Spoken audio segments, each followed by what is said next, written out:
Hello, students, and welcome to Prep IAS. I am Shibhangi Sharma, your faculty for History and Culture. Students, as a part of this particular series, we are conducting a crash course for your UPSC CSE prelims, and the topic for this particular video is going to be independence and partition. So let's begin. Now, students, in the last lecture, हमने क्या पढ़ा था उसका एक quick recap ले लेते हैं। हमने देखा कि सेकेंड वर्ल्ड वॉर जो है वो खत्म हो गया था और उसके बाद इंडिया में क्या चल रहा था इसका डिस्कशन हमने लास्ट लेक्चर में करना शुरू किया। इस कॉन्टेक्स्ट में स्टूडेंट्स हमने देखा कि कुछ चेंजेस ग्लोबल लेवल पर आ रहे थे और कुछ चेंजेस इंडिया के पॉलिटिकल लैंडस्केप में आ रहे थे।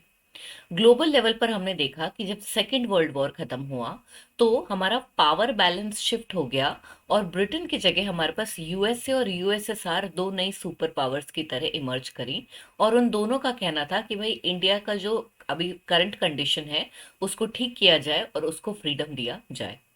इसके अलावा हम देखते हैं कि ब्रिटेन के अंदर भी लेबर गवर्नमेंट पावर में आ जाती है इलेक्शंस के बाद and they are also sympathetic to the cause of Indians. तो ये तो अपने पास में मेजर ग्लोबल चेंजेस रहे जहां पर हम देख रहे हैं लोग अब इंडिया के कॉज को सपोर्ट कर रहे हैं। अगर हम इंडिया की बात करें तो इंडिया के अंदर स्टूडेंट्स हमने देखा कि apart from our political leadership that is given by INC league etcetera, एक तरफ हमारे पास में मास अपसर्जेस चल रही हैं। ये अपसर्जेस जो चल रही थी स्टूडेंट्स, ये दो चीज़ों के कॉन्टेक्स्ट में मेजरली चल रही थी। एक तो हमारे आईएनए के ट्रायल्स थे और दूसरी हमारी रॉयल इंडियन नेवल म्यूटनी थी। ये दोनों क्या थे, इनका हमने डिटेल डिस्कशन लास्ट लेक्चर में किया था। आईएनए जो है उसके सेकेंड फेज में उसकी बागडोर संभाल ली थी किसने? सुभाष चंद्र बोस ने। सुभाष चंद्र बोस आईएनए, आईएनए को हम बोलते हैं इंडियन नेशनल आर्मी, उसमें हमारे जो प्रिजनर्स ऑफ वॉर हैं उनको कलेक्ट करके एक तरह से एक आर्म्ड रिबेलियन स्टेज करना चाहते थे सो दैट इंडिया को इंडिपेंडेंस मिल सके। लेकिन स्टूडेंट्स हम देखते हैं कि जब सेकेंड वर्ल्ड वॉर खत्म हुआ और जब जापान ने सरेंडर कर दिया तो उस टाइम आईएनए को भी सरेंडर करना पड़ा और इस वजह से आईएनए के जो हमारे पास में सोल्जर्स बैठे हैं उनको इंडिया लेकर आया गया ट्रायल के लिए। इस ट्रायल के टाइम पे स्टूडेंट्स हम देखते हैं कि सारी मासेस इकट्ठी हो गई और उन मासेस ने बहुत ज्यादा सपोर्ट किया आईएनए के लीडर्स को। अपार्ट फ्रॉम दैट स्टूडेंट्स हम देखते हैं कि हमारी रॉयल इंडियन नेवल म्यूटनी हुई।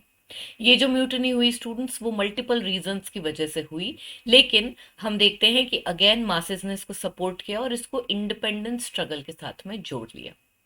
जब हमारे पास ये सारे फीचर्स कंबाइंड आए तो हमने देखा सरकार जो है वो भी कंसेशन के मोड में आ गई, जिसके तहत एक तो उन्होंने हमारे प्रोविंशियल इलेक्शंस और सेंट्रल इलेक्शंस का अनाउंसमेंट किया और इसके अलावा उन्होंने ये अनाउंसमेंट किया कि कॉन्स्टिट्यूएंट असेंबली इन इलेक्शंस के बाद बनाई जाएगी, कन्वीन करी जाएगी और उसके अलावा उन्होंने कैबिनेट मिशन जो है उसको इंडिया में लाने का डिक्लेरेशन दे दिया। इलेक्शन स्टूडेंट्स जब हमारे हुए तो हमने देखा कि इलेक्शंस के अंदर कई मुस्लिम मेजॉरिटी एरियाज में अभी भी कांग्रेस पावर में आ गई। लेकिन अगर हम मुस्लिम वोटर्स की बात करें तो पहले जहां वो डिवाइडेड थे अब हम देखते हैं कि ज्यादातर मुस्लिम्स जो हैं वो मुस्लिम लीग को सपोर्ट करने लग गए थे। इसके अलावा स्टूडेंट्स हमने देखा कि हमारे पास में कॉन्स्टिट्यूएंट असेंबली जो है उसके इलेक्शंस की बात चल रही थी, लेकिन उस बीच में हमारे पास में आ गई cabinet mission. Cabinet mission students हमने देखा कि हमारे पास में तीन ब्रिटिश प्राइम मिनिस्टर्स थे, ब्रिटिश मिनिस्टर्स थे जिनके अंडर कैबिनेट मिशन आई, that is A V Alexander, Pethick Lawrence और उनके अलावा थे हमारे पास सर स्टैफर्ड क्रिप्स। ये तीनों आते हैं और इनके आने से कुछ समय पहले ही ब्रिटेन के जो प्राइम मिनिस्टर थे क्लीमेंट एटली, वो एक अनाउंसमेंट करते हैं, वो एक स्टेटमेंट टाइप का देते हैं कि भाई माइनॉरिटीज की बात सुनना तो ठीक है, लेकिन इसका मतलब ये नहीं है कि हम मेजॉरिटी जो है उनकी बात के ऊपर ध्यान नहीं देंगे। ये पर्टिकुलर स्टेटमेंट ये दर्शा रहा था कि हो सकता है कि ये पार्टीशन के ऑफर को रिजेक्ट कर दे और वही सेम चीज हमें कैबिनेट मिशन के प्रपोजल्स में देखने को मिली, जहां पर हम देखते हैं कि फुल फ्लेजेड पाकिस्तान की डिमांड को रिजेक्ट कर दिया गया। इसके अलावा हमने देखा कि कॉन्स्टिट्यूएंट असेंबली के इलेक्शंस कैसे होंगे, कॉन्स्टिट्यूशन कैसे बनेगी, इस तरह के प्रपोजल्स को जो है कैबिनेट मिशन के अंदर दर्शाया गया था। जब हमारी कैबिनेट मिशन हो गई तो एक बार के लिए स्टूडेंट्स हमने देखा कि मुस्लिम लीग और आईएनसी दोनों ने कैबिनेट मिशन के प्रपोजल्स को एक्सेप्ट कर लिया। लेकिन स्टूडेंट्स फिर क्या होता है, हम देखते हैं जब कॉन्स्टिट्यूएंट असेंबली के लिए इलेक्शंस कन्वीन होते हैं तो अगेन आईएनसी को ओवरवेलमिंग मेजॉरिटी मिलती है। ये देखकर मोहम्मद अली जिन्ना और मुस्लिम लीग जो है वो काफ़ी ज़्यादा हैरान परेशान हो जाती है। उन्हें ऐसा लगता है कि भाई हमें ठीक से रिप्रेजेंटेशन नहीं मिलेगी। इस वजह से वो कैबिनेट मिशन जो है उससे अपने आप को विथड्रॉ कर लेते हैं और डायरेक्ट एक्शन डे का कॉल दे देते हैं 16 अगस्त को। जब डायरेक्ट एक्शन डे का कॉल आता है तो हमारे देश के अंदर बहुत ज़्यादा कम्युनल वायलेंस होने लगती है, और इस वजह से हम देखते हैं एक बार के लिए इंडिपेंडेंस का मुद्दा तो स्टैंड स्टिल पर रह जाता है। इंस्टेड दूसरी तरफ हमारा ध्यान कहाँ चला जाता है कि भाई ये जो वायलेंस हो रही है ऑल टुगेदर, इसको शांत किया जाए। इस कॉन्टेक्स्ट में स्टूडेंट्स हम अभी कहाँ तक पहुंचे हैं, कैबिनेट मिशन कंप्लीट हो गई है। लेकिन प्रॉब्लम ये है कि हमारे देश में इंडिपेंडेंस जो कि ऑलरेडी कैबिनेट मिशन ऑफर कर रहा है उसकी तरफ ध्यान देने की जगह बहुत ज़्यादा कम्युनल वायलेंस चल रही है ऑल टुगेदर। इस कॉन्टेक्स्ट में आज हम देखेंगे कि कैसे हम उस कम्युनल वायलेंस से निकल के इंडिपेंडेंस का डिसीजन लेंगे, और कैसे इंडिपेंडेंस की गिफ्ट के साथ हमारे पास में एक प्रॉब्लम साथ में आएगी, and that is going to be the partition of our country. तो यहाँ पर स्टूडेंट्स जब हम इंडिपेंडेंस की बात करते हैं, हम ऑलमोस्ट वहां पर है, वी आर ऑलमोस्ट देयर। तो यहाँ पर हम देखते हैं कि इंडिपेंडेंस की अगर हम बात करें तो उसके साथ साथ पार्टीशन जो है वो भी हमारे पास में आ रहा है। इन दोनों ही कॉन्टेक्स्ट में हमारे को सबसे पहले एक बार हमारे देश में टू नेशन थ्योरी का एवोल्यूशन कैसे हुआ, कैसे हमारे देश में हर साल धीरे धीरे कम्युनल वायलेंस बढ़ रही थी, ये सारे जो पॉइंट्स हैं इनका एक टाइमलाइन, एक क्रोनोलॉजिकल डिस्कशन कर लेना चाहिए। तो पहले स्टूडेंट्स हम क्या करेंगे, हम बस ये देखेंगे कि हमारे देश में ये पाकिस्तान का जो आइडिया है ये धीरे धीरे कैसे डेवलप हुआ। इसके बाद हम देखेंगे कि इस टाइम पर जब कम्युनल वायलेंस बहुत ज़्यादा हो रही है डायरेक्ट एक्शन डे के बाद में, तब हमने किस तरह से डिसीजन लेने का फैसला किया कि भाई हमारे को इसी तरह से आगे जाना पड़ेगा, पार्टीशन होगा या नहीं होगा, ये कांग्रेस ने कैसे एक्सेप्ट किया। यहाँ पर स्टूडेंट्स आप देखेंगे, अगर हम टू नेशन थ्योरी की बात करें, वैसे तो मैंने आपको इसका शॉर्ट ऑलरेडी प्रीवियस लेक्चर्स में दिया है, यहाँ पर हम एक क्विक क्रोनोलॉजिकल सीक्वेंस में इसको पढ़ रहे हैं। सो बेसिकली स्टूडेंट्स अगर हम अपने देश की बात करें तो हमारे देश के अंदर हिंदूज और मुस्लिम्स का जो डिवाइड है वो बहुत ज़्यादा एक्सेंचुएट होता है ब्रिटिश पीरियड के अंदर, खास करके जब गवर्नमेंट पॉलिसीज़ हमारे लिए आने लगती है, जहाँ पर मुस्लिम्स को लगता है कि हिंदूज़ का ज़्यादा फ़ायदा ना हो जाए और हिंदूज़ को लगता है कि मुस्लिम्स का ज़्यादा फ़ायदा ना हो जाए। हाउएवर स्टूडेंट्स आप देखेंगे कि ये जो कम्युनलिज्म हमारे देश में आती है इसको हम एक कम्युनल एंगल नहीं बल्कि एक कम्युनल ट्रायंगल की तरह देख सकते हैं, क्योंकि हिंदूज और मुस्लिम्स सिर्फ आपस में नहीं लड़ रहे हैं, इनकी जो स्ट्रिंग्स हैं, उनका जो पपेटियर बैठा है वो है ब्रिटिशर्स। तो अगर हम इस कम्युनल ट्रायंगल की बात करें तो एक तरफ तो अपने पास हिंदू मुस्लिम बैठे हैं और टॉप पर हमारे पास बैठे हैं ब्रिटिशर्स, जो इन दोनों की स्ट्रिंग्स को पुल कर रहे हैं कुछ इस तरह से कि ये दोनों आपस में भिड़ जाए।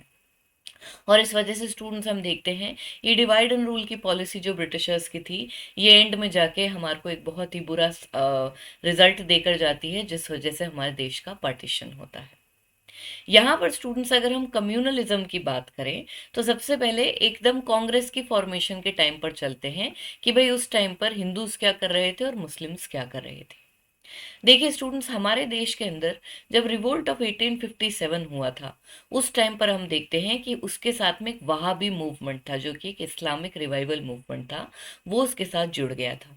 और इस वजह से ब्रिटिशर्स जो हैं स्टार्टिंग में कांग्रेस बनने से पहले तक मुस्लिम से बड़ा चिढ़ा करते थे due to 1857 revolt and the Wahabi movement, और इस वजह से वो उनको दूर दूर रखा करते थे और उसके अलावा उनकी पावर को तोड़ने की कोशिश करते रहते थे, और इसमें वो हिंदूज का सपोर्ट लिया करते थे। हाउएवर स्टूडेंट्स हम देखते हैं कि 19th सेंचुरी जब हमारा 1885 का टाइम पीरियड आया, जब नेशनलिज्म का उदय हो रहा था, उस समय हम देखते हैं हिंदूज पावर में आने लग गए और वो ब्रिटिश पॉलिसीज के अगेंस्ट बोलने लग गए। तो इस टाइम पे ब्रिटिशर्स ने क्या किया, ओके अब हिंदूज जो हैं ये तो हमारे दुश्मन बन रहे हैं, तो अब हम क्या करते हैं, अब हम मुस्लिम्स की साइड लेते हैं। तो यहाँ पे ब्रिटिशर्स कैसे इधर उधर भाग रहे हैं इस पॉइंट को हमने ऑलरेडी देख लिया। हिंदूज और मुस्लिम्स के इंटरेक्शन की अगर हम बात करें स्टूडेंट्स, तो 19th सेंचुरी के अंदर जब हमारे पास नेशनलिज्म का राइज होता है, जब हमारे पास नई पॉलिटिकल पार्टीज बनने लगती हैं, तो हम देखते हैं ज़्यादातर ये जो पॉलिटिकल पार्टीज बन रही हैं ये हिंदू डोमिनेटेड है। मोर ओवर गवर्नमेंट जो भी कंसेशंस दे रहा है वो एजुकेटेड क्लास के हाथ में ज़्यादा आते थे, और हम देखते हैं कि इंग्लिश एजुकेशन का जो बेनिफिट है वो सबसे अच्छे से उठा पाते हैं कौन, Hindus in comparison to Muslims, where in the education rate, the literacy rate is quite low.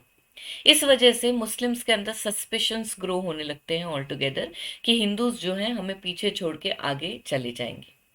इस कॉन्टेक्स्ट में हमारे पास लगभग इसी टाइम पीरियड में एक लीडर उभर कर आते हैं जिनका नाम है सर सैयद अहमद खान।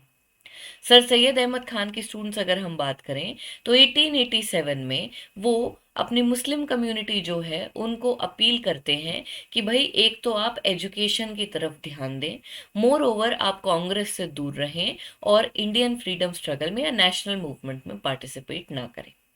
इसके अलावा स्टूडेंट्स, जैसा कि हमने पिछले लेक्चर्स में ऑलरेडी पढ़ा है, sir Syed Ahmad Khan Muslim population को एजुकेट करने के लिए कॉलेजेस भी खोलते हैं, जैसे कि मोहम्मदियन एंग्लो ओरिएंटल कॉलेज, जो आगे जाके अलीगढ़ मुस्लिम यूनिवर्सिटी में कन्वर्ट हो जाएगा। इसके अलावा स्टूडेंट्स हम देखते हैं कि हमारे पास एक लैंडमार्क ईयर आता है 1906। 1906 में स्टूडेंट्स हम देखते हैं कि हमारे पास में एक ऑर्थोडॉक्स मुस्लिम लीडर हैं जिनका नाम है आगा खान। आगा खान जो हैं शिमला की तरफ जाते हैं मिंटो से मिलने के लिए और वहां पर उनसे सेपरेट इलेक्टोरेट्स की डिमांड करते हैं मुस्लिम्स के लिए, जिससे उनको अलग से रिप्रेजेंटेशन मिल जाए। मिंटो, जो कि इस सिचुएशन का फायदा उठाना चाहते हैं, उनको इजीली सेपरेट इलेक्टोरेट्स ग्रांट कर देते हैं via the government of India act 1909। इसके तहत स्टूडेंट्स हम देखते हैं कि ऑलरेडी रिफ्ट बनना शुरू हो गया है। 1906 में ही स्टूडेंट्स एक और मेजर डेवलपमेंट होता है, जहां हम देखते हैं कि 1906 30 दिसंबर को ऑल इंडिया मुस्लिम लीग का फॉर्मेशन होता है, जो कि एक स्पेसिफिक मुस्लिम पार्टी है। ऑल इंडिया मुस्लिम लीग के स्टूडेंट्स अगर हम बात करें तो अपने इनिशियल ईयर्स के अंदर उसको ऑर्थोडॉक्स मुस्लिम लीडर्स जैसे कि आगा खान, उनके अलावा हमारे पास हो गए बकर उल मुल्क, मोहसिन उल मुल्क, ये लोग इसको डोमिनेट कर रहे थे। और ये जो लोग थे ये हिंदूज से दूर रहना चाहते थे, आईएनसी से दूर रहना चाहते थे और ब्रिटिशर्स के साथ रहना चाहते थे। तो इस वजह से स्टूडेंट्स हम देखते हैं कि इस टाइम पर जो है कम्युनल डिवाइड की शुरुआत हो चुकी है, ऑल इंडिया मुस्लिम लीग बन गई है और मुस्लिम पॉपुलेशन अपने लिए अलग से रिप्रेजेंटेशन मांग रही है। जैसा कि मैंने आपको बताया 1909 में मॉर्ले मिंटो रिफॉर्म्स के तहत मुस्लिम्स को सेपरेट इलेक्टोरेट्स मिल जाते हैं। और ये क्यों हुआ था? क्योंकि हम देखते हैं आगा खान गए थे शिमला डेलीगेशन की तरफ लॉर्ड मिंटो से डिमांड करने। अगर हम कम्युनलिज्म की बात करें स्टूडेंट्स, तो 1909 के अंदर हमारे को मुस्लिम कम्युनलिज्म के साथ साथ आप देखेंगे हमारे पास हिंदू फंडामेंटलिस्ट्स का भी राइज हो रहा है। इस कॉन्टेक्स्ट में स्टूडेंट्स आप देखेंगे कि 1909 में हमारे पास में हिंदूज को एक तरफ मोबिलाइज करने के लिए, हिंदू फंडामेंटलिज्म को आगे ले जाने के लिए आती है पंजाब हिंदू सभा, जिसको यूएन मुखर्जी और लालचंद शुरू करते हैं। यहाँ पर स्टूडेंट्स आप देखेंगे अगर हम ऑल इंडिया हिंदू महासभा की बात करें तो इसका पहला सेशन 1915 में होता है, जिसको कंडक्ट करते हैं महाराजा ऑफ कासिम बाजार। तो एक तरफ 1906 में हम देखते हैं कि मुस्लिम्स जो हैं वो अपने आप को मोबिलाइज करने के लिए ऑल इंडिया मुस्लिम लीग बना रहे हैं, उसी तरफ हमारे पास हिंदू फंडामेंटलिस्ट भी बैठे हैं जो रिवाइवल ऑफ हिंदू कल्चर चाहते हैं। और इसके तहत हम देखते हैं कि वो हिंदू महासभा बनाते हैं, जिसमें पहले हमारे पास एक रीजनल हिंदू महासभा आती है और 1915 तक हम देखते हैं ऑल इंडिया लेवल पर हिंदू महासभा पॉपुलर हो जाती है। इसके अलावा स्टूडेंट्स, जैसा कि मैंने आपको बताया, जब हम मुस्लिम लीग की बात करते हैं तो वो अपने अर्ली ईयर्स में ऑर्थोडॉक्स लीडर्स से डोमिनेटेड थी। जैसे कि अगर हम 1912 से 1924 के आसपास की बात करें तो यहाँ पर आप देखेंगे कि मुस्लिम लीग जो है यहाँ पर चेंज आ रहा है इनकी लीडरशिप में, जबकि 1906 से 1912 तक it was dominated by Orthodox leaders. ये ऑर्थोडॉक्स लीडर्स कौन थे स्टूडेंट्स? ये वो लोग थे जो कि मुस्लिम्स को आईएनसी से दूर और फ्रीडम स्ट्रगल से दूर रखना चाहते थे। हाउएवर स्टूडेंट्स, आप देखेंगे कि 1912 से 24 के बीच में जो है चेंज आता है मुस्लिम लीग की लीडरशिप में। ये जो चेंज आ रहा है स्टूडेंट्स वो इसलिए आ रहा है क्योंकि हम देख रहे हैं कि अब लीडरशिप चेंज हो रही है और यंगर मुस्लिम नेशनलिस्ट्स जो कि ब्रिटिशर्स की पॉलिसीज को समझ चुके हैं, उनके अगेंस्ट लड़ना चाहते हैं, वो नेशनल मूवमेंट में पार्टिसिपेट करना चाहते हैं और वो आईएनसी के क्लोजर आ रहे हैं। इसी कॉन्टेक्स्ट में स्टूडेंट्स हमने देखा था कि 1916 के अंदर हमारा हिस्टोरिक लखनऊ पैक्ट होता है, जहां पर हम देखते हैं कि कांग्रेस मुस्लिम लीग के सेपरेट इलेक्टोरेट्स की डिमांड को एक्सेप्ट कर लेती है, और मोर ओवर कांग्रेस और लीग साथ में हाथ मिला लेते हैं, जिससे कि सरकार के सामने अपनी गवर्नमेंट्स को अपनी डिमांड्स को रख सके। इसके अलावा स्टूडेंट्स हम देखते हैं मुस्लिम लीग और आईएनसी की क्लासिक फ्रेंडशिप जो है वो 1920 से 22 के बीच में रिप्रेजेंट की जाती है, जब हमारे पास में खिलाफत नॉन कोऑपरेशन मूवमेंट और राउलेट एक्ट के अगेंस्ट सत्याग्रह चल रहे होते हैं। यहाँ पर स्टूडेंट्स आप देखेंगे कि 1920s के बाद में जब हमारा एटलीस्ट हमारा जब नॉन कोऑपरेशन मूवमेंट कंप्लीट हो जाता है, उसके बाद में हम स्पेसिफिकली देखना शुरू करते हैं कि कम्युनल एलिमेंट्स जो हैं वो हमारे देश में भर भर के आ जाते हैं। तो अच्छा टाइम पीरियड अपना कौन सा गया, अराउंड 1912 से 24 का गया, जिसके बीच में हम देखते हैं कि लीग और आईएनसी का कोऑपरेशन है। लेकिन हमारे मिड 1920s आते आते जो है कम्युनल राइट्स होने लगते हैं, और यहाँ पर हम देखते हैं कि अब मुस्लिम लीग और आईएनसी के रिलेशन स्ट्रेन होने लगते हैं। मेजर जो हमारे पास लैंडमार्क केयर स्टूडेंट्स यहाँ पर आता है वो है 1928। क्यों भाई? क्योंकि 1928 में स्टूडेंट्स हम देखते हैं कि हमारे पास में नेहरू रिपोर्ट बनती है। ये नेहरू रिपोर्ट जो है हमने बर्किनहेड के चैलेंज के अगेंस्ट बनानी शुरू करी थी, जिसमें कि कॉन्स्टिट्यूशनल रिफॉर्म्स जो है सजेस्ट किए जा रहे हैं और इंडिया की कॉन्स्टिट्यूशन को ड्राफ्ट करने की कोशिश चल रही है। हाउएवर स्टूडेंट्स यहाँ पर हम देखते हैं पहली बार जो है मुस्लिम लीग अपने लिए अलग से डिमांड्स ऑल टुगेदर रखने लगती है। आईएनसी उनकी काफ़ी बातें एक्सेप्ट नहीं करती है, और यहाँ से मुस्लिम लीग और आईएनसी के रिलेशंस बहुत ज़्यादा स्ट्रेन होने लग जाते हैं। इस कॉन्टेक्स्ट में स्टूडेंट्स हम देखते हैं that between the years of 1930 to 34 एक तो पाकिस्तान जो टर्म है वो, और पाकिस्तान का आइडिया और पाकिस्तान की जो टर्म है ये कॉइन हो जाती है, और हम देखते हैं कि ये टू नेशन की जो थ्योरी है स्टूडेंट्स, ये हमारे पॉलिटिकल लैंडस्केप के अंदर जो है फ्लोट करने लग जाती है। इसके अलावा स्टूडेंट्स हम देखते हैं कि इन ईयर्स के बीच में हमारे पास कुछ मुस्लिम ग्रुप्स हैं, जैसे कि Jamiat Ulemae Hind, state of Kashmir and Khudai Khidmatgars, जो कि वैसे तो सिविल डिसोबीडियंस के अंदर पार्टिसिपेट करते हैं, बट ओवरऑल हम देखते हैं कि सिविल डिसोबीडियंस के अंदर majority of the Muslims non cooperation के कंपैरिजन में पार्टिसिपेट नहीं कर रहे। इसका मेन कारण क्या रहा? मैंने आपको बताया 1930s के अंदर हमारे पास क्या आइडिया फ्लोट कर रहा है, पाकिस्तान एक नए नेशन का आइडिया फ्लोट कर रहा है, और नेहरू रिपोर्ट की वजह से ऑलरेडी हमारे रिलेशन स्ट्रेन हो चुके हैं। फिर स्टूडेंट्स हम देखते हैं कि इन 4 सालों के बीच में हमारे पास में एक राउंड टेबल कॉन्फ्रेंस की वजह से आता है communal award. Second round table conference होती है स्टूडेंट्स हमारी जब हम बीच में एक बार के लिए सिविल डिसोबीडियंस मूवमेंट को बंद करते हैं। यहाँ पे हम देखते हैं कि हमारे पास में जो ब्रिटिश प्राइम मिनिस्टर बैठे हैं रैमजी मैकडोनाल्ड, वो महात्मा गांधी को कहते हैं कि भाई या तो आप मेरी डिमांड्स एक्सेप्ट कर लो, या फिर मैं कम्युनल अवार्ड दूंगा, जिसकी वजह से आपके देश के अंदर और ज़्यादा प्रॉब्लम ही आनी है। ये जो कम्युनल अवार्ड है इसको फाइनली लागू कर दिया जाता है by the British prime minister Ramsay MacDonald, जिसके अंदर हम देखते हैं कि वो मुस्लिम्स की कम्युनल डिमांड्स को एक्सेप्ट कर लेते हैं, और सेपरेट इलेक्टोरेट्स का जो आइडिया है उसको डिप्रेस्ड क्लासेस के लिए एक्सटेंड करते हैं। हाउएवर स्टूडेंट्स यहाँ पर अगर हम डिप्रेस्ड क्लासेस की बात करें तो बहुत ही बखूबी, बहुत ही वाइजली डिसीजन लेकर बी आर अम्बेडकर उस प्रॉब्लम को तो टाल देते हैं, लेकिन मुस्लिम्स जो है उनके अंदर कम्युनलिज्म और ज़्यादा ग्रो करने लगता है। फिर स्टूडेंट्स हम देखते हैं हमारे 1937 के प्रोविंशियल इलेक्शंस आते हैं। जब ये इलेक्शंस आते हैं तो मुस्लिम लीग की परफॉर्मेंस अच्छी नहीं रहती, और यहाँ पर जैसा कि मैंने आपको लास्ट टाइम भी बताया था, वो बोलते हैं कांग्रेस को कि भाई हमारे साथ कोalition में मुस्लिम मेजॉरिटी एरियाज में गवर्नमेंट बना लो। मुस्लिम लीग कांग्रेस कहती है कि देखिए हमें कोई प्रॉब्लम नहीं है, लेकिन आपको एक अंडरटेकिंग साइन करनी पड़ेगी कि आप कम्युनल लाइंस के ऊपर रूल नहीं करेंगे।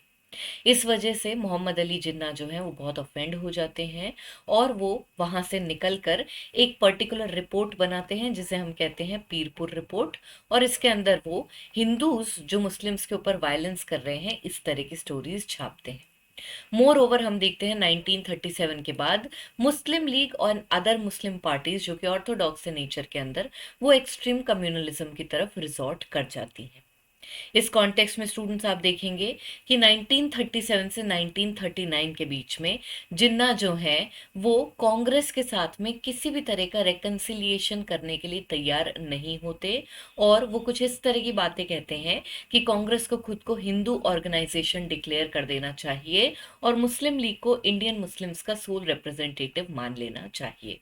तो यहाँ पर हम देखते हैं कि मोहम्मद अली जिन्ना जो हैं, जो कि एक लिबरल लीडर की तरफ शुरुआत करते हैं, वो बहुत ही ज़्यादा कम्युनल हो चुके हैं यहाँ पर, और वो कांग्रेस के साथ बिल्कुल रेकनसाइल करने के लिए तैयार नहीं है। इसके अलावा स्टूडेंट्स हम देखते हैं कि फाइनली हमारे पास में 1940 24 मार्च को पाकिस्तान रेजोल्यूशन आता है, जिसमें मुस्लिम लीग कॉल देती है कि भाई जितने भी ज्योग्राफिकल कंटिन्यूस एरियाज हैं नॉर्थ ईस्ट और नॉर्थ वेस्ट में जहाँ पर मुस्लिम मेजोरिटी है, उनको ऑटोनॉमी दे देनी चाहिए, उनको सेपरेट नेशन बना देना चाहिए ऑल टुगेदर। तो यहाँ पर स्टूडेंट्स हम देखेंगे कि जो 1920s के डेकेड में हमारी कंपैरेटिवली कम्युनल हार्मनी रही है, 28 के बाद में, खास करके नेहरू रिपोर्ट के बाद में, वो धीरे धीरे बदलने लगती है। और जो हमारा 30s का डेकेड आता है स्टूडेंट्स, उसमें तो हम देखते हैं कि कम्युनलिज्म जो है उसका फेस ऑल टुगेदर बदल जाता है।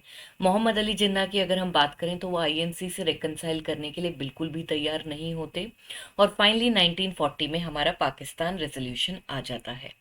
इसके बाद में स्टूडेंट्स हम देखते हैं कि हमारे पास 16 अगस्त 1946 को होता है डायरेक्ट एक्शन डे। ये direct action day students Pakistan को अचीव करने के लिए था, और इससे पहले जस्ट क्या हुआ था, हमारी कॉन्स्टिट्यूएंट असेंबली के इलेक्शंस हुए थे, जहां पर हम देखते हैं कि फिर से कांग्रेस को ओवरवेलमिंग मेजोरिटी मिली थी, और इस वजह से मोहम्मद अली जिन्ना को लगा कि this is the time that we need to have take some brutal actions all together, वरना हमें पाकिस्तान नहीं मिलेगा। As a result students direct action day का कॉल होता है, और देश भर में भारी मात्रा के अंदर कम्युनल वायलेंस होने लग जाती है।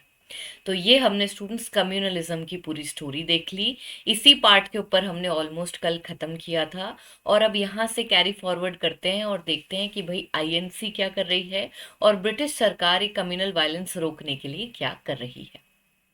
स्टूडेंट्स, जब हमारा इतना बड़ा कॉन्स्टिट्यूशनल डेडलॉक आ जाता है और आईएनसी और मुस्लिम लीग आपस में रेकनसाइल करने से बिल्कुल मना कर देते हैं, तो इस टाइम पर हम देखते हैं ब्रिटेन के जो प्राइम मिनिस्टर है क्लीमेंट एटली, वो एक स्टेटमेंट देते हैं ऑल टुगेदर ऑन 20 फरवरी 1947। यहाँ पे स्टूडेंट्स हमने देखा था कि डायरेक्ट एक्शन डे के अलावा मुस्लिम लीग की अगर हम बात करें तो इन्होंने इंटरिम गवर्नमेंट तो ज्वाइन कर ली थी, लेकिन कॉन्स्टिट्यूएंट असेंबली में अभी भी ये पार्टिसिपेट नहीं कर रहे थे। इसी वजह से हम देखते हैं कि हमारा डेडलॉक चल रहा है और इंटरवीन करने आना पड़ता है ब्रिटिश प्राइम मिनिस्टर क्लीमेंट एटली को। क्लीमेंट एटली जो है स्टूडेंट्स, वो एक स्पेसिफिक डेडलाइन दे देते हैं। वो क्या करते हैं, वो ये साइकोलॉजी लगाते हैं कि अगर हम एक कोई डेडलाइन दे देंगे इंडियंस को कि भाई हम तो इस तारीख को तुम्हारा देश छोड़कर जा रहे हैं, तो मे भी वो रश्ड फील करेंगे और वो आपस में रेकनसाइल करने की कोशिश करेंगे। इस वजह से क्लीमेंट एटली जो हैं वो जून 30 1948 को ट्रांसफर ऑफ पावर का डेट बना देते हैं, और वो ये कहते हैं कि अगर इंडियन पॉलिटिशियंस कॉन्स्टिट्यूशन के ऊपर तब तक अग्री नहीं करते हैं, we don't care, we will leave the country. तो यहाँ पर हमारी इंडिपेंडेंस की डेट क्या फिक्स करी गई है, 30 जून 1948। यहाँ पर आप देखेंगे कि ब्रिटिशर्स ने एक तरह से धमकी दी है कि हम तो इस तारीख को जा रहे हैं, चाहे आप अग्री करें अपनी कॉन्स्टिट्यूशन पे या ना। हम क्या करेंगे अपनी तरफ से, ब्रिटिश गवर्नमेंट कहती है कि हम जो है पावर या तो किसी टाइप की सेंट्रल गवर्नमेंट को दे देंगे, या फिर हम एग्जिस्टिंग प्रोविंशियल गवर्नमेंट्स के अंदर जो है पावर को एक्सटेंड कर देंगे। ये सब हम तब करेंगे अगर कॉन्स्टिट्यूएंट असेंबली जो है फुल्ली रिप्रेजेंटेटिव नहीं है, दैट इज कि मुस्लिम मेजोरिटीज इसको ज्वाइन नहीं कर रही हैं। अब अगर स्टूडेंट्स हम इस पॉइंट के ऊपर ठीक से ध्यान दें तो यहाँ पर क्लीमेंट एटली क्या कह रहे हैं कि हम पावर प्रोविंशियल गवर्नमेंट्स के हाथ में भी दे सकते हैं, और ये क्लियर कट रीइटरेट कर रहा है कि पार्टीशन जो है अगर वो होना ही है तो हमारी तरफ से तो तुम पार्टीशन कर लो, क्योंकि हम तो जा रहे हैं देश छोड़कर।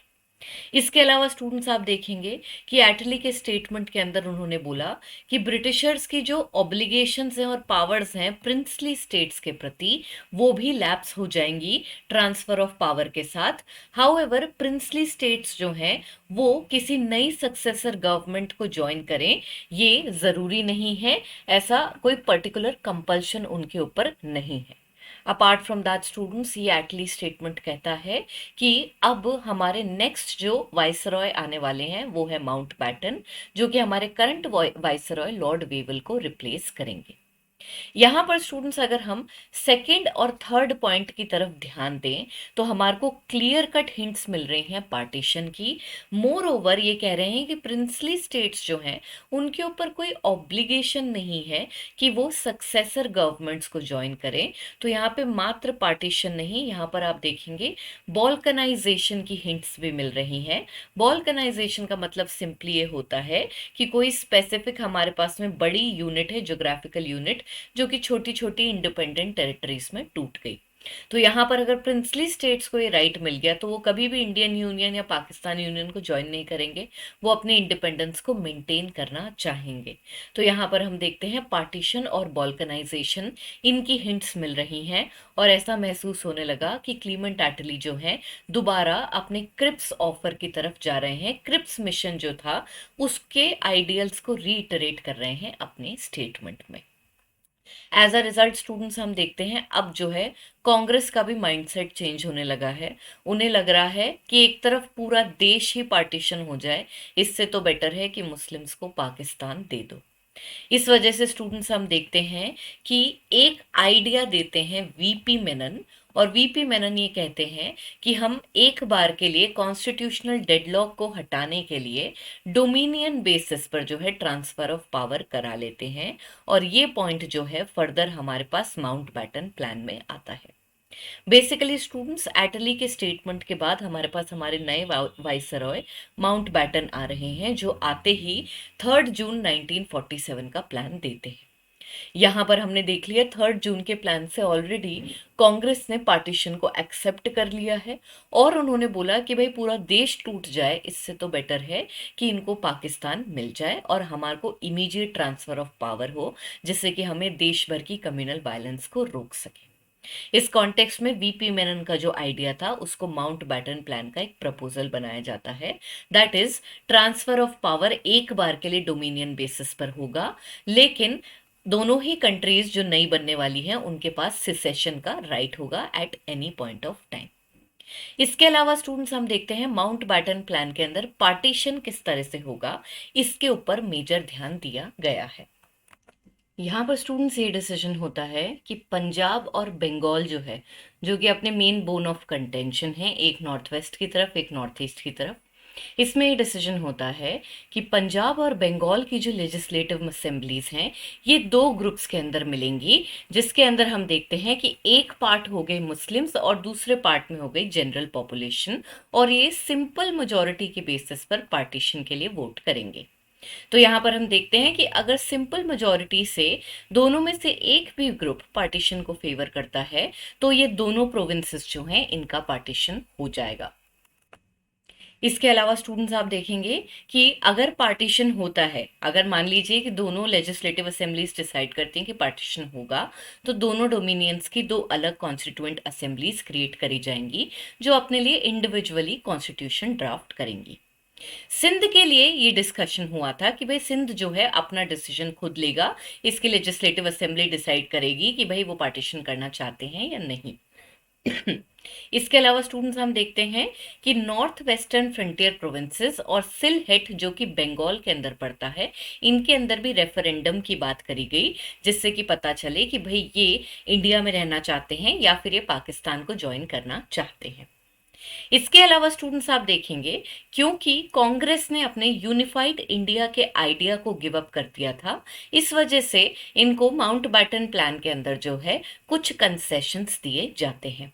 इसमें सबसे पहले तो इंडिपेंडेंस ऑफ प्रिंसली स्टेट्स को रूल आउट किया जाता है, क्योंकि हमारे देश पे जो सबसे बड़ा लूमिंग थ्रेट बन रहा है वो किस चीज का बन रहा है कि भाई बॉल्कनाइजेशन होके इंडिया ऑल टुगेदर छोटे छोटे स्टेट्स के अंदर ना टूट जाए। इस वजह से प्रिंसली स्टेट्स के इंडिपेंडेंस को रूल आउट किया जाता है और उनको या तो इंडियन यूनियन ज्वाइन करनी पड़ेगी या फिर उनको पाकिस्तान यूनियन ज्वाइन करनी पड़ेगी।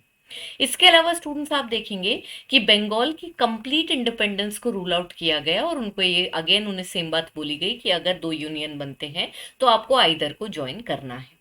इसके अलावा हैदराबाद जो कि पाकिस्तान की तरफ जाना चाहता था, it's landlocked area and typically it's impossible for Hyderabad to be exceeded to Pakistan and that is why this particular point was ruled out. Apart from that ये डिसाइड किया गया कि फ्रीडम जो है वो 15 अगस्त 1947 को आएगी और उसके अलावा अगर पार्टीशन होता है तो एक बाउंड्री कमीशन सेटअप करी जाएगी to draw the line between India and Pakistan. यहाँ पर स्टूडेंट्स आप देखेंगे कि सबसे पहला क्वेश्चन जो हमारे माइंड में आएगा वो ये है कि भाई कांग्रेस ने डोमिनियन स्टेटस क्यों एक्सेप्ट किया ट्रांसफर ऑफ पावर के लिए। हमने देखा कि कॉन्स्टिट्यूशनल डेडलॉक खत्म नहीं हो रहा है, मुस्लिम लीग जो है वो बिल्कुल रेकनसाइल करने के लिए अपने डिफरेंसेस तैयार नहीं है और इस बीच में पार्टीशन के अलावा बॉल्कनाइजेशन का थ्रेट चल रहा है कि भाई देश भर में बहुत सारे टुकड़े ना हो जाए। इस वजह से स्टूडेंट्स हम देखते हैं कि कांग्रेस ने एक्सेप्ट किया कि भाई डोमिनियन स्टेटस से हमें पीसफुल और क्विक ट्रांसफर ऑफ पावर मिल जाएगा, तो अभी के लिए यही ठीक है जिससे कम्युनल वायलेंस को भी कंट्रोल किया जा सके। मोर ओवर स्टूडेंट्स, जैसा कि मैंने आपको बताया, वो कंट्री की एक्सप्लोजिव सिचुएशन जो है इसको चेक करना चाहते थे, इसको कंट्रोल में लाना चाहते थे और इसी के साथ साथ अगर डोमिनियन स्टेटस से पावर एक्सेप्ट करी जाती तो ब्यूरोक्रेसी और आर्मी के अंदर कुछ डिग्री तक कंटिन्यूटी होती जो हमें इस टाइम पर हेल्प करती। यहाँ पर स्टूडेंट्स हम देखते हैं कि जो हमारा माउंट बैटन का प्लान था उसके बाद में हमारे रेफरेंडम्स हुए, लेजिस्लेटिव असेंबलीज के अंदर वोटिंग्स हुई और फिर हमारे रिजल्ट्स आ गए। रिजल्ट्स की अगर हम बात करें स्टूडेंट्स तो पंजाब और बंगाल दोनों ने पार्टीशन के फेवर में डिसीजन लिया और यहाँ पर हम देखते हैं कि पाकिस्तान को ज्वाइन किया ईस्ट बंगाल और वेस्ट पंजाब ने, जबकि वेस्ट बंगाल और ईस्ट पंजाब ने इंडियन यूनियन को ज्वाइन कर लिया। सिलहेट जो कि असम में था उसकी अगर हम बात करें तो वो भी ईस्ट बंगाल की तरफ चला जाता है, यानी कि पाकिस्तान का पार्ट बन जाता है। इसके अलावा स्टूडेंट्स आप देखेंगे कि north western frontier provinces Sindh और बलूचिस्तान भी पार्टीशन के फेवर में होते हैं और ये पाकिस्तान यूनियन को ज्वाइन करने का डिसीजन लेते हैं। तो यहाँ पे स्टूडेंट्स माउंट बैटन प्लान के बाद फाइनली हमने देखा कि अब पार्टीशन इनेविटेबल था, कांग्रेस को कम्युनल वायलेंस को रोकना था एक तरफ और इस वजह से पूरा देश ही टुकड़ों में ना टूट जाए, इसलिए हमने पार्टीशन को एक्सेप्ट किया और ये हमारे सामने रिजल्ट्स आए कि कौन सी टेरिटरी कहाँ पर जाएगी। फाइनली स्टूडेंट्स जब हमारे पास रेफरेंडम्स और पार्टीशन कैसे होगा इनके रिजल्ट्स आ जाते हैं तो पास होती है हमारी Indian independence act. Indian independence act जो है स्टूडेंट्स, ये ब्रिटिश पार्लियामेंट ने 5 जुलाई 1947 को पास करी थी और ये माउंट बैटन प्लान के बेसिस पर बनाई गई थी। ये जो एक्ट है स्टूडेंट्स इसको 15 अगस्त 1947 को इम्प्लीमेंट किया गया, जिसमें दो इंडिपेंडेंट डोमिनियंस यानी कि इंडिया और पाकिस्तान के क्रिएशन की बात करी गई विथ इफेक्ट फ्रॉम 15 अगस्त 1947। यहाँ पर स्टूडेंट्स ये पॉइंट बताया गया कि पाकिस्तान जो है उसकी इंडिपेंडेंस 14 अगस्त को आएगी, जबकि इंडिया की इंडिपेंडेंस 15 अगस्त को आएगी। अगर हम गवर्नर जनरल्स की बात करें स्टूडेंट्स तो इंडिया ने माउंट बैटन को ही रिक्वेस्ट किया to continue as the governor general of India. However Mountbatten was planning कि मैं दोनों ही डोमिनियंस के गवर्नर जनरल की तरह सर्व करूंगा, but Jinnah decided that no, I am going to be the first Governor General of Pakistan, and that is why he asked Mountbatten to step down altogether. Apart from that, students, you will see that the Indian Independence Act declared कि जब तक ये दो नई बनी हुई dominions अपनी अपनी कॉन्स्टिट्यूशन नहीं बना लेती हैं तब तक ये गवर्नमेंट ऑफ इंडिया एक्ट 1935 के प्रोविजंस के तहत चलेंगी। इसके अलावा स्टूडेंट्स हम देखते हैं कि सेक्रेटरी ऑफ स्टेट का जो ऑफिस है वो अबॉलिश कर दिया जाता है इस एक्ट के द्वारा और अब सेक्रेटरी ऑफ स्टेट के जो काम है वो सेक्रेटरी ऑफ कॉमनवेल्थ अफेयर्स अपने पास ले लेते हैं। इसके अलावा स्टूडेंट्स इंडियन इंडिपेंडेंस एक्ट जो है वो ये प्रोविजन देती है कि दोनों ही डोमिनियंस कॉमनवेल्थ से अपनी विश के अकॉर्डिंग बाहर भी निकल सकती हैं। इसके अलावा स्टूडेंट्स आप देखेंगे कि हमारी जो इंडिपेंडेंस की डेट थी उसको थोड़ा जल्दी शिफ्ट कर दिया गया ऑल टुगेदर, जहां पर हम देखते हैं माउंट बैटन जो है ट्रांसफर ऑफ पावर को रश कर रहे हैं all together to avoid all responsibilities. और ये जो इतना रश ट्रांसफर ऑफ पावर होता है इसकी वजह से हमारे देश में बहुत ज़्यादा कम्युनल राइट्स हो जाते हैं और नियर लॉ लेसनेस की सिचुएशन हो जाती है in the country. However, students, barring all these points aside, comes the historic day of 15th August 1947, wherein the British Imperial Raj finally ended and India rose to its independence. Nehru spoke his very popular line that at the stroke of midnight hour, when the world sleeps, India will awake to life and freedom. So here, students, by the Indian Independence Act, the story that we had started, that had been long going on for last 200 years, is now over. The British exploitation is over. We are happy that we have received our independence. However, it has come with a problem at the same time, and that is going to be the partition. यहाँ पर students Indian independence act के हमने जो major measures हैं उनको ठीक से देख लिया है। अब यहाँ पे एक क्वेश्चन जो और हमारे माइंड में आना चाहिए वो ये है कि भाई कांग्रेस ने पार्टीशन को एक्सेप्ट क्यों कर लिया। वैसे तो हमारे पीछे के डिस्कशन में अंदाज पूरा लग ही चुका है कि भाई कांग्रेस ने क्यों पार्टीशन को एक्सेप्ट किया।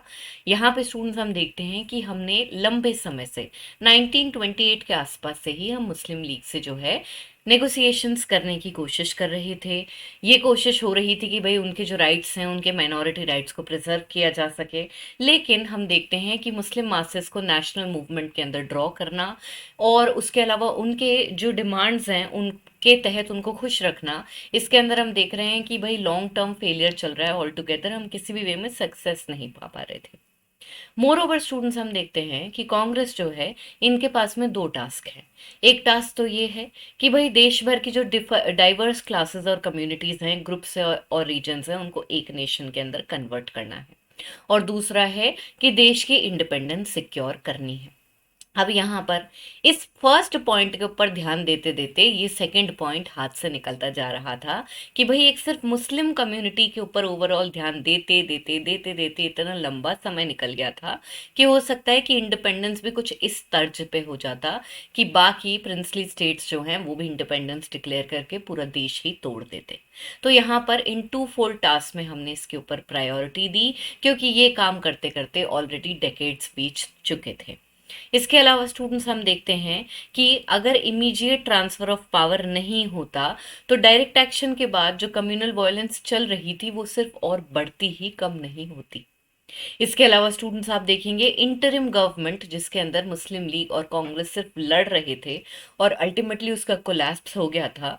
इसके बाद हम देखते हैं कि भाई पाकिस्तान का जो मुद्दा था वो अनअवॉइडेबल था, क्योंकि अगर हम वो नहीं करेंगे तो हमें अपने देश के लिए भी ठीक से इंडिपेंडेंस नहीं मिल पाएगी। यहाँ पर स्टूडेंट्स इस वजह से हम देखते हैं कि आईएनसी जहाँ एक तरफ कॉन्स्टिट्यूएंट असेंबली में अपनी सोवरेनिटी असर्ट करती है, दूसरी तरफ वो क्वाइटली कंपल्सरी ग्रुपिंग जो हमारी बनाई गई थी कैबिनेट मिशन के प्लान के तहत उसको एक्सेप्ट कर लेती है और पार्टीशन को एक्सेप्ट कर लेती है, जिससे कि कम्युनल राइट्स को शांत किया जा सके, जो लार्ज स्केल वायलेंस चल रही थी ऑल टुगेदर हिंदूज और मुस्लिम्स में उसे खत्म किया जा सके। तो ये हमारे कुछ मेजर कारण रहे स्टूडेंट्स जिसकी वजह से कांग्रेस ने पार्टीशन एक्सेप्ट किया। पार्टीशन में कौन सा एरिया कहाँ जाएगा स्टूडेंट्स, ये पार्ट तो हमने देख लिया, लेकिन इसके अलावा जब हमें इंडिपेंडेंस मिल जाती है उस टाइम पे हमारे सर पे एक और बहुत डॉन्टिंग टास्क बैठा होता है। ये डॉन्टिंग टास्क स्टूडेंट्स क्या है, हमारे देश में बहुत सारे छोटे छोटे प्रिंसली स्टेट्स हैं और इनको इंडियन यूनियन में इंटीग्रेट करना हमारे लिए एक मेजर इशू बन गया था when the independence was just about to approach. इस कॉन्टेक्स्ट में स्टूडेंट्स हम देखते हैं कि 1946 से 47 के बीच में जो है प्रिंसली स्टेट्स का इंटीग्रेशन शुरू होता है। तो दो टास्क थे अपने पास में, एक तो भाई पार्टीशन कैसे होगा, ये तो अपन ने डिस्कस कर लिया, इसमें तो हो चुके हैं रेफरेंडम। अब हम देख रहे हैं कि प्रिंसली स्टेट्स को इंडियन यूनियन में कैसे इंटीग्रेट किया जाएगा। तो यहाँ पर 1946 से 47 के बीच में स्टूडेंट्स ये काम शुरू होता है। और यहाँ पर हम देखते हैं कि integration of princely states as a topic का डिस्कशन ऑलरेडी हम देखते हैं all India state people conference sessions में हो चुका था, जो कि उदयपुर और ग्वालियर के अंदर हुई थी।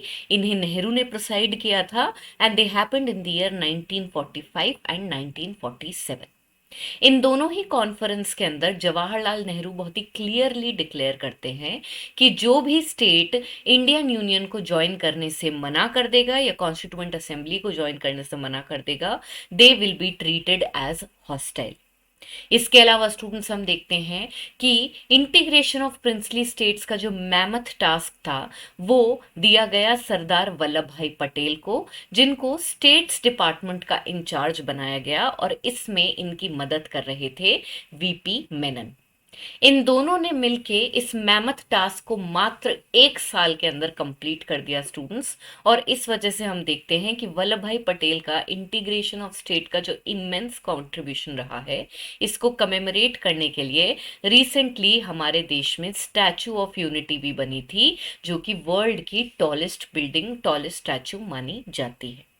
इसके अलावा स्टूडेंट्स आप देखेंगे वल्लभ भाई पटेल और वीपी मेनन क्या कर रहे हैं, वो देश के लोगों का सेंस ऑफ पेट्रियोटिज्म जगाने की कोशिश कर रहे हैं। इंडियन प्रिंसेस को अर्ज कर रहे हैं कि भाई आप अपने उनका एक पेट्रियोटिक सेंटिमेंट जगा रहे हैं और उन्हें कह रहे हैं कि भाई आप जो है इंडिया का साथ दीजिए, अलग होने की कोशिश मत करिए। और यहाँ पर वो कह रहे हैं कि इंडियन यूनियन को ज्वाइन करिए by surrendering 3 subjects, that is defence, foreign affairs and communication.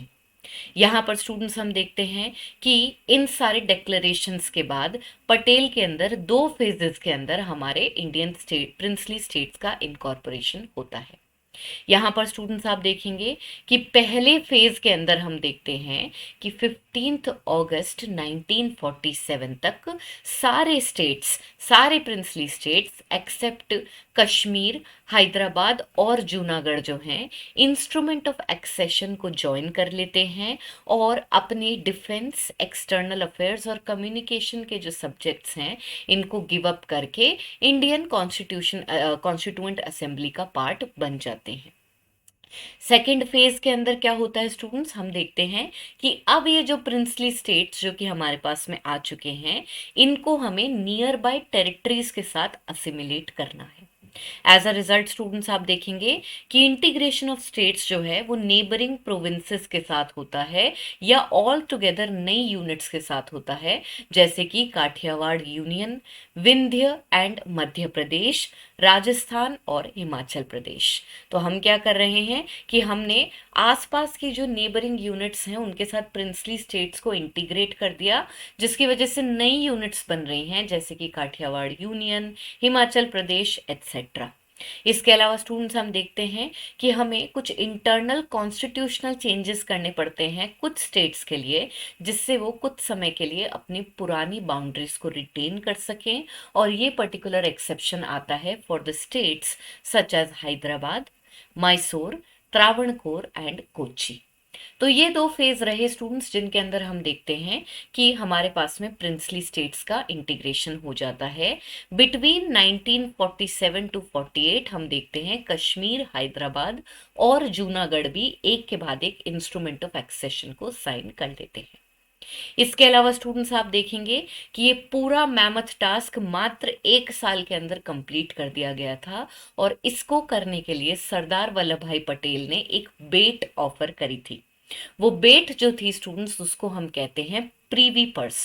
इस प्रीवी पर्स के तहत इन प्रिंसेस से ये वायदा किया गया था कि जब आप इंडियन यूनियन को एक्सीड कर जाएंगे तो आपको बड़ी सरकारी पोजीशंस जैसे कि गवर्नर और राज प्रमुख की पोजीशंस मिलेंगी। और इसके अलावा इनको बहुत सारे फाइनेंशियल ऑफर्स भी दिए गए थे as a part of privy purse. ये जो प्रीवी पर्स है स्टूडेंट्स आप देखेंगे इंडिपेंडेंस के बाद आगे जाके अबॉलिश करवाएंगी इंदिरा गांधी। तो यहाँ पर स्टूडेंट्स हम देखते हैं कि प्रीवी पर्स के तहत इन लोगों को एक तरह से प्रिंसिपल बेट ऑफर किया गया, और उस लालच में भी कहीं ना कहीं हम देखते हैं हमने प्रिंसेस जो हैं उनको इंटरेस्टेड किया कि भाई आप इंडियन यूनियन को ज्वाइन करें। और इसके अलावा हमने उनमें सेंस ऑफ पेट्रियोटिज्म भी जो है वो जगाने की कोशिश करी। तो यहाँ पर स्टूडेंट्स हमारे मैमथ टास्क 1 साल के अंदर कंप्लीट हो गया। और इसके साथ हम देखते हैं स्टूडेंट्स कि हमारा independence along with the unfortunate partition वाला जो पार्ट है वो कंप्लीट हो जाता है। इसी के साथ स्टूडेंट्स हमारा लेक्चर डिस्कशन भी कंप्लीट होता है। अगर हमें क्विक रिकैप लें तो हमने देखा कि कैसे सेकेंड वर्ल्ड वॉर खत्म हो गया था, उसके बाद में देश भर में मास अपहीवल्स चल रहे थे, और इसके तहत हम देखते हैं गवर्नमेंट ने हमें कंसेशंस दिए जिसके तहत कैबिनेट मिशन आई। कैबिनेट मिशन आने के बाद स्टूडेंट्स हमारे इलेक्शंस भी हुए, प्रोविंशियल और सेंट्रल, और कॉन्स्टिट्यूएंट असेंबली का फॉर्मेशन के लिए भी इलेक्शंस हुए। लेकिन इस बीच में हम देखते हैं कि मोहम्मद अली जिन्ना और मुस्लिम लीग बहुत ज़्यादा कम्युनल वायलेंस को स्टार्ट करते हैं in order to achieve Pakistan. And as a result हमें दूसरे मेजर्स अपनाने पड़ते हैं, जिसमें हम देख रहे हैं कॉन्स्टिट्यूएंट असेंबली तो कन्वीन हो नहीं रही। इस वजह से हमारे को जो है गवर्नमेंट के साथ मिलके कुछ ऐसे हार्ड डिसीजंस लेने पड़ते हैं जिसमें हम पार्टीशन को एक्सेप्ट करते हैं। इस कॉन्टेक्स्ट में स्टूडेंट्स हम देखते हैं कि हमारे देश के अंदर माउंट बैटन आते हैं, माउंट बैटन प्लान लेके, जहां पर कांग्रेस भी पार्टीशन एक्सेप्ट कर लेती है, और यहाँ पे ये डिसीजन लिया जाता है कि पार्टीशन होगा कैसे। पार्टीशन का डिसीजन लेने के बाद स्टूडेंट्स हम देखते हैं हमारी इंडियन इंडिपेंडेंस एक्ट आती है, और इस एक्ट के द्वारा फाइनली 14 अगस्त 1947 को पाकिस्तान को इंडिपेंडेंस मिल जाती है, और 15 अगस्त 1947 को इंडिया को इंडिपेंडेंस मिल जाती है। लेकिन स्टूडेंट्स इंडिपेंडेंस पे हम रुक नहीं सकते थे, क्योंकि पार्टीशन के अलावा एक और मैमथ टास्क जो हमारे माइंड में था वो था integration of princely states. Princely states को इंटीग्रेट करने का मैमथ टास्क लिया सरदार वल्लभ भाई पटेल ने, जिन्होंने इस काम को मात्र 1 साल में वीपी मेनन की मदद से पूरा कर दिया। 2 फेजेस इसके क्या रहे इनका हमने इन डेप्थ डिस्कशन किया है, और प्रिंसेस को ल्योर करने के लिए हमने उन्हें क्या दिया, that was known as privy purse. तो यहाँ पे स्टूडेंट्स हमारा क्विक रिवीजन भी कंप्लीट होता है। So with this we are done. I hope you were able to understand the topics thoroughly. Students, if you enjoy studying with me, don't forget to like this particular video, and don't forget to subscribe to our YouTube channel and press the bell icon so that you can be notified whenever a new video is coming up. Thank you again.